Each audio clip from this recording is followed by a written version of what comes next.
d'animer une conférence sur le thème de la toponymie. Qu'est-ce que c'est que la toponymie? Mais la toponymie, comme nous venons tout de suite d'en parler assez longuement, c'est l'étude des noms propres de personnes et l'étude également des noms de lieux.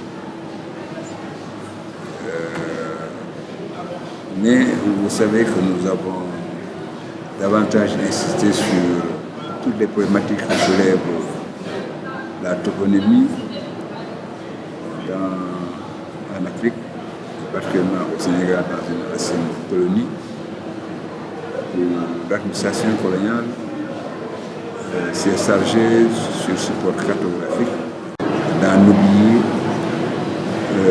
de franciser donc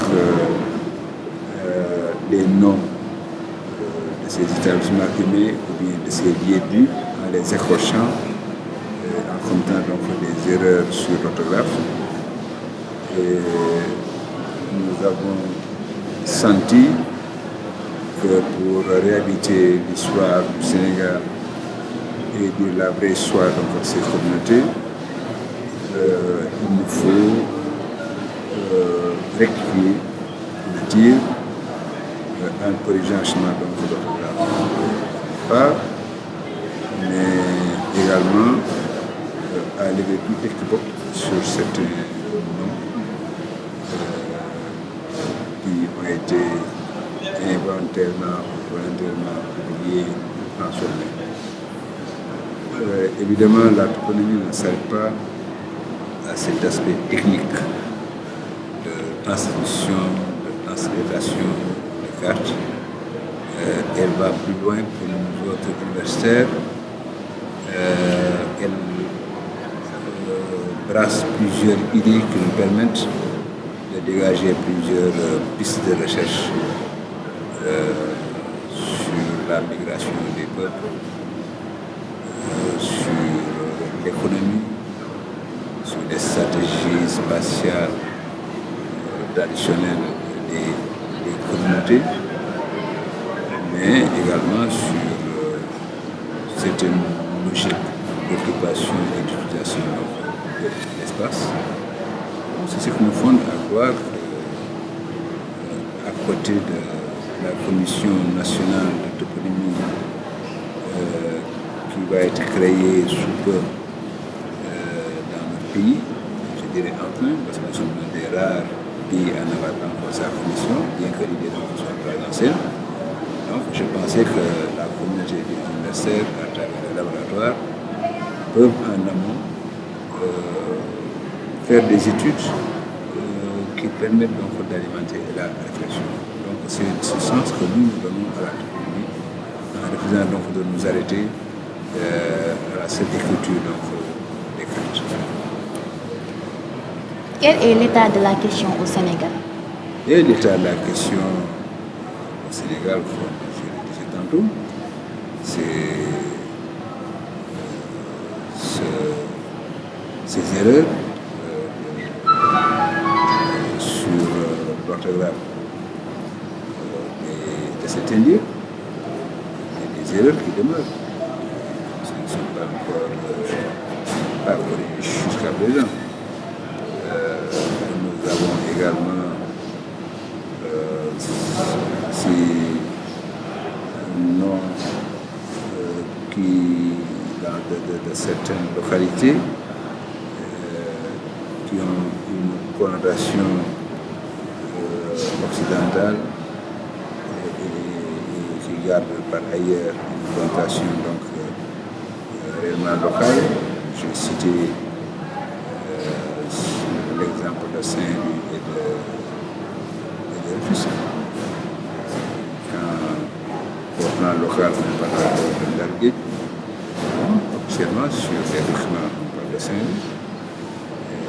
Tenguet, donc les populations locales, ne fait pas oublier le très officiel nom de Rufisque.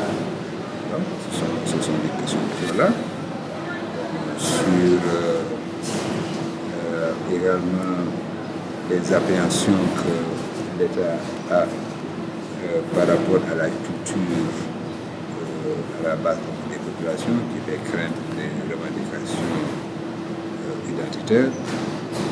Nous avons gardé les mêmes réflexes que l'administration coloniale, qui en tant que puissance colonisatrice s'est chargée donc de donner des noms, et ce n'est pas innocent, en appliquant les mêmes paradigmes pour l'aménagement français. Ça explique dans le maillage du territoire les noms qu'on donne à certaines régions, qu'on donne à certains lieux-dits, en refusant de rendre à la population la parole bien qu'on peut y parler de spiritualité. Ça, je pense également, c'est un état des lieux qui recommande qu'il faut arrêter de faire comme ça, de façon à permettre à certaines populations sur leur culture de participer justement donc à l'expression de leur identité. Quel est l'intérêt de ce thème aujourd'hui pour le Sénégal et l'Afrique? Et l'intérêt pour le Sénégal, je l'ai dit tout de suite, ce sont des enjeux culturels.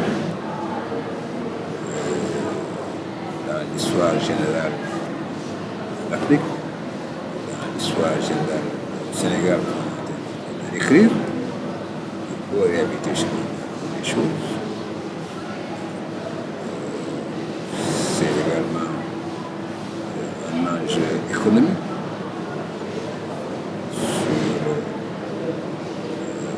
sur certains flux de migration, sur certaines approches foncières.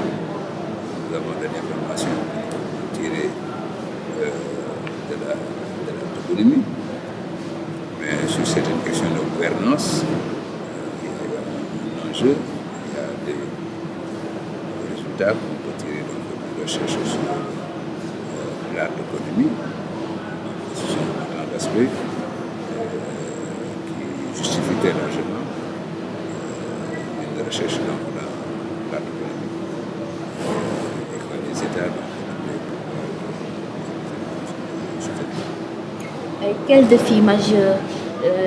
Quels sont les défis majeurs à prendre en charge? Les défis majeurs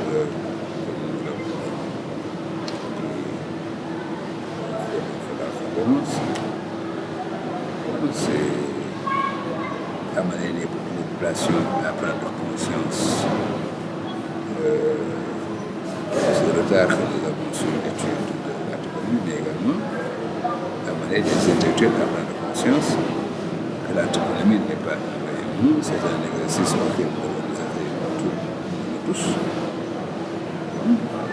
Le défi, c'est dans cette civilisation de l'oralité, amener les populations à participer à l'expression par l'écriture, à la recherche sur la toponymie, c'est-à-dire à l'utiliser.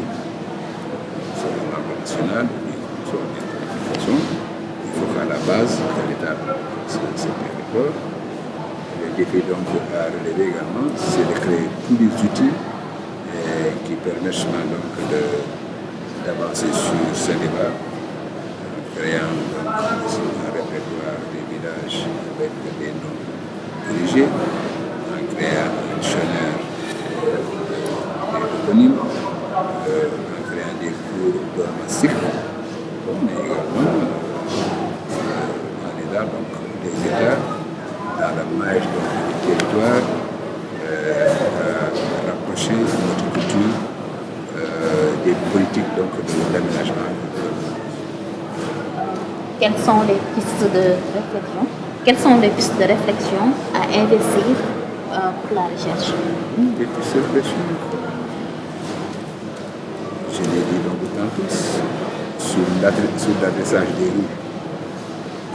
Je pense que dans les villes, on a affaire. On va donc sur une expression banalisée d'un feu de la rue. Il y a une piste. Bon, sur le répertoire des villages, des villes, des cours d'eau et tout ce que vous voulez.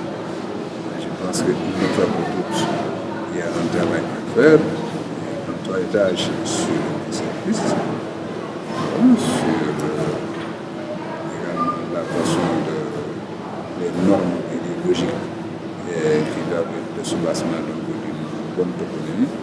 Je pense qu'il y a à faire, mais également sur